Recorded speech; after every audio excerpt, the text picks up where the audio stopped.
In this episode, I will give you simple but powerful tips to help you give a confident English presentation. I will show you how to prepare your content, how to practice effectively, and how to control your nerves on the big day. And of course, I will give you useful English phrases you can use in your own presentation. Hello, my friends. Welcome back to the English Unleashed podcast. I'm Leo. It's that time of year again. Yes, it's the back-to-school season.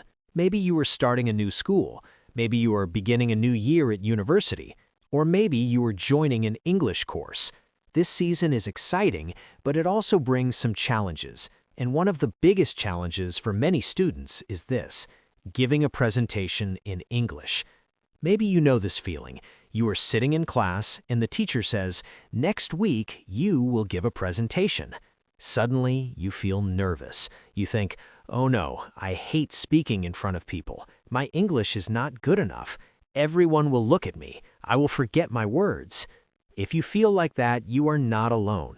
Even native speakers feel nervous before giving a presentation. Even professional speakers sometimes feel fear before they stand on stage. The difference is this: they know how to prepare, how to practice, and how to present with confidence. And that is exactly what we will learn today. By the end of this episode, you will not only understand how to give a presentation, you will feel ready to stand tall and say, "Yes, I can do this." Okay, let's begin with the first step: preparation. If you prepare well, you already win half the battle.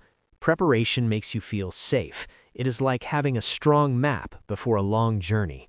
The first part of preparation is knowing your topic. Don't just copy information from the internet or from a book. You must understand what you are talking about. For example, if your topic is climate change, don't only memorize numbers about temperature or carbon dioxide. Numbers are good, but they are not enough. Ask yourself, can I explain the idea simply in my own words? Can I explain it to a friend who knows nothing about science? If you can do that, then you are ready. The second part is making a clear structure. Every good presentation has a beginning, a middle, and an end. Without structure, your presentation feels like a road with no direction. People get lost. But with structure, your listeners feel comfortable.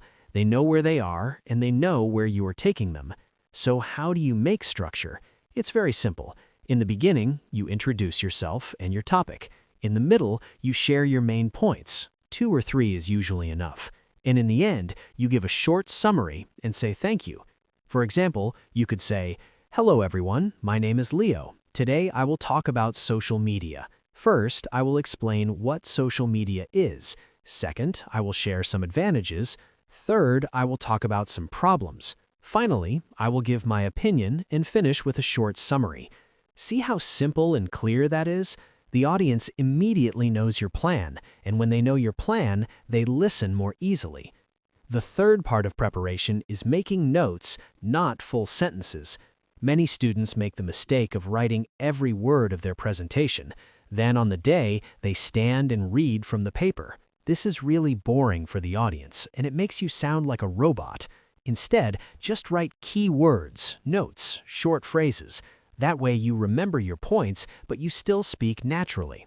For example, instead of writing, "Today I will talk about the advantages and disadvantages of online learning," you can just write, "Online learning, pros and cons."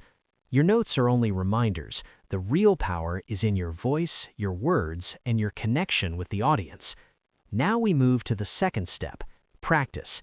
Preparation gives you the content, but practice gives you the confidence. So how can you practice? First, practice speaking aloud. Don't just read in your head. Open your mouth, use your voice. The classroom is real, and you need to train your tongue, your lips, and your body. Stand in front of a mirror and say your presentation. Look at your face. Do you look angry? Do you look afraid? Try to smile. Notice your body. Are your arms stiff? Try to relax them. The mirror is your friend. It gives you honest feedback. Second, record yourself with your phone. Listen carefully. Do you speak too fast or too slow? Do you sound clear? This is one of the best exercises because you become your own teacher. Third, try the shadowing technique.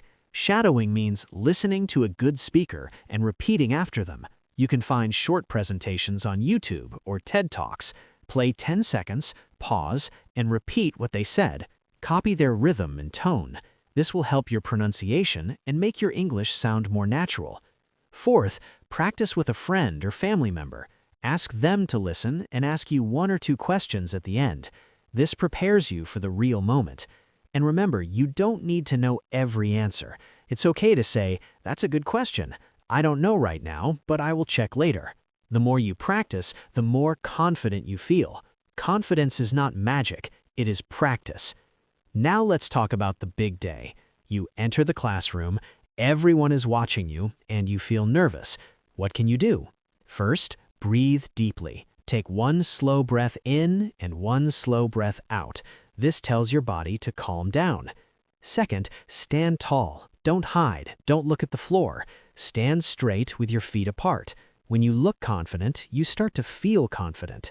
Third, smile and greet. A smile relaxes the audience and helps you feel positive. Begin with a simple greeting. "Good morning, everyone. My name is Leo. Today I will talk about..."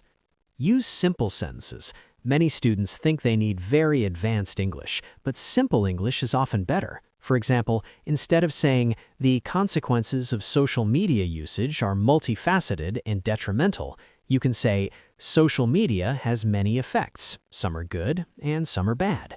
Clear English is confident English. Now, a presentation is not only about words, it is also about body language and voice.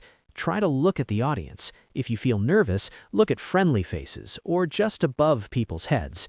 Use your hands naturally. Don't put them in your pockets. Don't cross your arms. Your voice is important too. Don't speak too fast. Slow down. Use pauses. Pauses are powerful. Change your tone. Show energy. Speak louder for important points and slower for serious ones. Now let me give you some practical phrases you can use. For starting, "Good morning, everyone. Thank you for being here. Today I would like to talk about..." My presentation has 3 parts. For moving to the next point, now let's look at the second point. Next, I will explain. For examples, one clear example is, for concluding, we have seen that, in conclusion, my opinion is, thank you very much for listening. These phrases help your presentation sound organized and professional. Okay, my friends, today we talked about preparation, practice, staying calm, body language, and useful English phrases. Remember, confidence is not something you were born with. It is something you build every time you prepare and practice. Thank you so much for listening to the English Unleashed podcast. I'm Leo, and I hope these tips help you feel confident in your next presentation, whether at school, university, or anywhere in life. Until next time, keep practicing, keep learning, and keep believing in yourself. Bye for now.